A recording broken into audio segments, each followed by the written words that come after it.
Araka ny fanambarana izay nataon'ny Fileriram-Kotomalala mo dia mitahiry bomba à retardement ianareo zay mbola mitahiry ny firongony Rajoelina. Mpamadika ve ianareo sa ahoana hoe Fileriram-Kotomalala tao anatin'ny kontiny hahitalozany malagasy noho ny adalanareo betsaka ny dossier sy sary hazo isamborana any FIDTMH sy selezandriny ary ireo mpanao rugby miaraka amin'izy ireo. Averiko ihany hoe izy avela ataony zanaka Antananarivo ny politika ny Antananarivo fa izy ireo no mahay anio sola tonga ny patsaraitsomby vava vo ifanometsiny isika.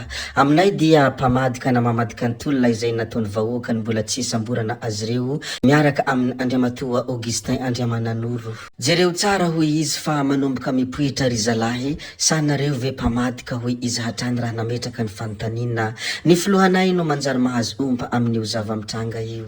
Arak zany dia tokony jerena engana io fa hanimba ny fampitokisana eo amin'ny vahoaka malagasy sy ny filoha hoe hafatra izay nambarany Fileriram-Kotomalala. Ny solombavambahoaka Augustin Andriamananoro tonga tao amin'ny tokotany ny solombavambahoaka Augustin Andriamananoro ireo polisy avy amin'ny BC sy zandary avy amin'ny CRJN.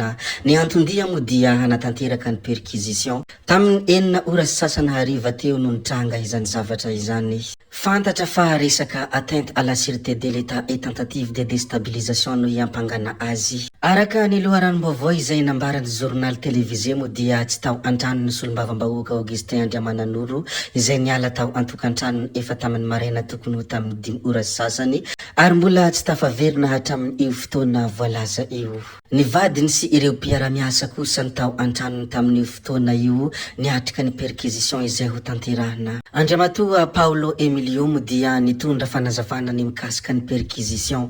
Misy lalàna mifehy ny perquisition fa tsy atao barofo. Ny lazalaza ihany koa ny mikasika ny voalazan'ny lalàna sy ireo fepetra tsy maintsy arahana ny mikasika izany fisavana izany ny tenany.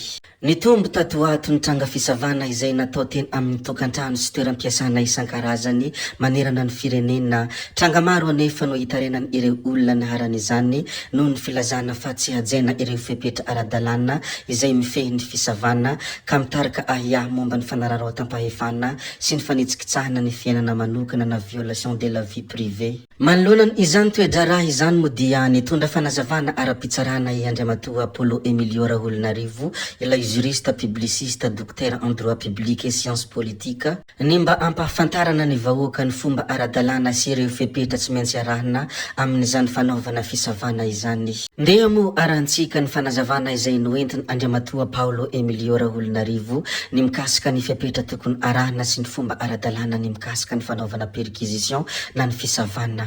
En toute objectivité na manampanao gazety ny resako eto satria za juriste publiciste docteur en droit public et sciences politiques so de misy hamadika zavatra hafa fa ny zavatra nampianarina sy haiko no ataoko eto. Le izy ny perquisition mizara roa izy io. Misy ny perquisition conditionnée hoe misy olona hahiana manao zavatra de ierana aloha le olona hoe afaka manao perquisition anao ve zahay et zay vao atao le perquisition. Faharoa misy ny perquisition en cas de flagrant délit.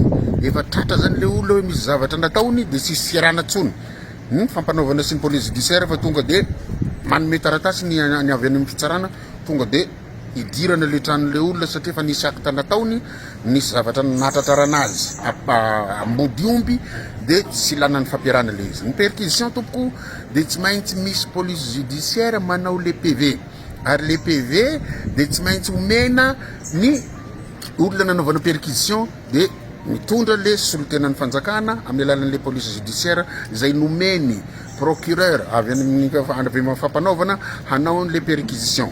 Amin'ny firy lera fanaovana azy amin'ny 5 hatramin'ny 7 hariva fa misy fotoana angamba sarosarotra le izy de mety mikatra na mivalo sy ny sisa sy ny sisa. Fa mety amintsika zany misy perquisition amin'ny 3 maraina de misy perquisition amin'ny 10 alina amin'ny 10 alina de tsy hay hoe inona ny antony sy ny sisa sy ny sisa. Ka aoka atsika zany mba ho tandalana manaraka ny lalàna fa tsy de manao fanjakany baroa zany fa malasa mampiteny moana le izy de ataovo araka an'izay lalàna ny teneniko zay le perquisition. Ny any Toamasina mo dia ilaharana ny famahanana finday Andalambe ao Toamasina tahaka izao hitantsika amin'ny sary zao ny filaharana ny famahanana finday any Toamasina any ary voalaza fa 2,000 ny mamahana finday iray ho an ireo manana herinaratra. Misy ihany koa ireo manao izany maimaim-pona. Fantatra ihany koa fa ahagitra iray volana kosa ny fanarenana tanteraka ny famatsina herinaratra any an-toerana hoy ny tale generale Njirama. Ho faramparanantsika tanteraka moa ity video anankiray ity ry tompoko vavy sy tompoko lahy koa dia ny hamaramparanansika azy moa dia hizara ireto sariny ramatoa ministry ny fitsarana ireto tsy iza moa izany fa Fanirisoa Erinaivo. Izy reto moa dia fitsidihana ny fonjany Ambalatavangy sy ny sekolim-pirenena mampiofana ho mpandrara ny fonja ao Antetezambary Toamasina.